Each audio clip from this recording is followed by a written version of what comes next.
Yo, salut les amis, j'espère que vous allez bien. Bienvenue sur votre chaîne élémentaire. Aujourd'hui, nous allons parler un peu de l'intelligence artificielle, de la métaverse. Mais avant, nous allons parler un peu des réseaux sociaux qui ont été conçus au départ pour faciliter l'échange entre amis et entre proches, sans passer par le système SMS qui était payant, qui était taxé par les opérateurs. Mais on a tous constaté qu'au fil du temps, il y a une forte émergence des réseaux sociaux et actuellement, ils sont devenus le quotidien de tous. Ils sont devenus des moyens de communication directs et parfois gratuits sur lesquels on peut émettre des appels vocaux ou vidéos.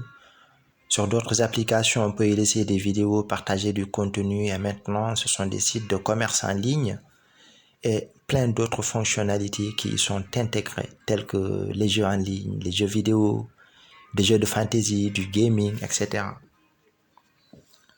Donc on ne peut pas parler de la métaverse sans pour autant parler de Facebook ou de Mark. L'objectif du PDG est de tout regrouper dans un seul univers, dans une seule métaverse, qui est un univers pour chatter, regarder des vidéos, passer des appels, jouer en ligne, même vivre une réalité virtuelle, c'est-à-dire en créant son propre avatar et explorer des sites historiques du monde entier ou encore jouer avec sa doublure. Alors le PDG de Facebook a décidé de lancer le début de cette métaverse lui-même, mais notez que tous les sites historiques et les lieux les plus visités au monde actuellement sont déjà achetés par certains géants des confectionneurs de jeux en ligne, surtout les japonais, et d'autres sites aussi sont en cours de vente actuellement, à l'heure où je vous parle. Qu'est-ce que la métaverse? Le métaverse ou la métaverse, bref.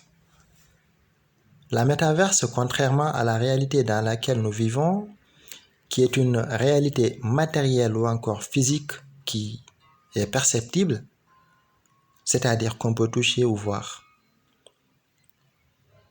Alors, je tiens à attirer votre attention sur un fait ou encore sur une origine probable de l'inspiration de Mark ou encore de la personne qui lui a proposé l'idée de la métaverse. Donc, si vous vous rappelez un peu des œuvres philosophiques, dans l'allégorie de la caverne de Platon, qui parlait de deux réalités. Donc, une réalité physique et une réalité intelligible, qui est tout simplement la structure immatérielle de toute chose sensible et perceptible, appelée aujourd'hui sous le nom de réalité virtuelle. Alors, cette réalité virtuelle s'appuie sur un ensemble de technologies qui immergent la personne dans une production ou encore une reproduction numérique du monde réel dans un monde imaginaire. Plus le nombre de sens mobilisés est important, c'est-à-dire plus les organes de sens de la personne entrent en contact ou encore dans cette scène, tels que la vue, l'ouïe ou encore le toucher, plus l'immersion est efficace. C'est-à-dire que la personne se sent beaucoup plus intégrée dans ce monde de rêve ou ce monde imaginaire. Grâce à différents outils tels que les lunettes immersives, les lunettes 3D, les casques immersifs. Autrement dit aussi, l'utilisateur peut vivre une expérience interactive en manipulant virtuellement des objets jusqu'à en ressentir le poids et la texture. Alors l'expérience peut être enrichie par des manettes, par l'usage des gants, des volants ou encore des interfaces haptiques pour des interactions beaucoup plus complexes. Et toutes ces interactions avec l'environnement virtuel ont lieu en temps réel. Au-delà des scènes visibles en images de synthèse, l'immersion peut intégrer un avatar, qui est cette fameuse doublure de Mark qu'on avait vue dans sa vidéo, qui évolue dans la scène au gré des instructions de son utilisateur.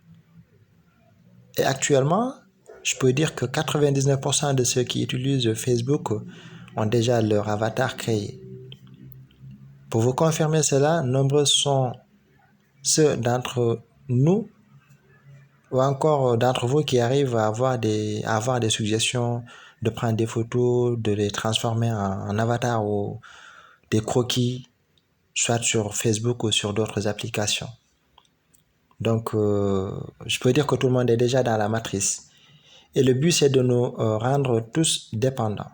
Alors, bref, en fait, il y a eu il y a encore, il y a des algorithmes et des logiciels qui sont spécifiquement conçus pour ce monde virtuel dont Marc veut nous amener, enfin, certains y sont déjà. Par exemple, dans un jeu vidéo, vous allez incarner un personnage tout en sachant que vous êtes bien convaincu que cette personne n'existe pas réellement, car ce personnage n'est que virtuel, autrement dit digital. Ce personnage n'est autre qu'une manifestation d'un langage informatique, d'un codage et d'une animation virtuelle. Le jeu en tant que tel n'est qu'une programmation informatique, qui n'est d'ailleurs qu'une illusion de créer un personnage et d'un univers, un monde qui pourrait être celui que nous vivons avec plus d'imagination au sens propre du terme. Un monde dans lequel vous êtes le décideur, vous êtes acteur et vous pouvez vous déplacer où vous voulez dans le monde, visiter des sites touristiques des 4 coins du monde, faire des rencontres et vivre un monde imaginaire. Cette partie du métaverse n'est autre que la métaphysique de Platon.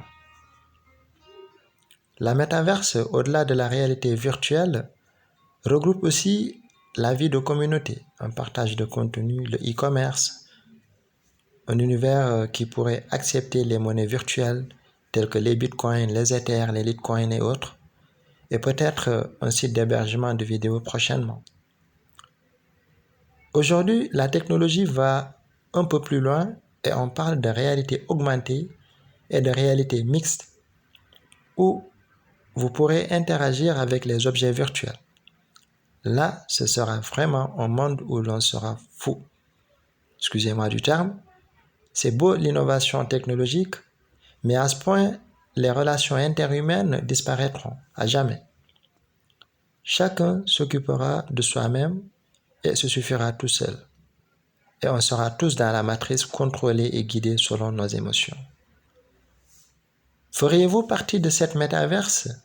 Si oui, likez. Sinon, laissez votre commentaire. Sans oublier de vous dire que cette vidéo est une simple analyse personnelle que j'ai faite sur la métaverse. J'espère qu'elle vous aurait appris quelque chose. À très bientôt.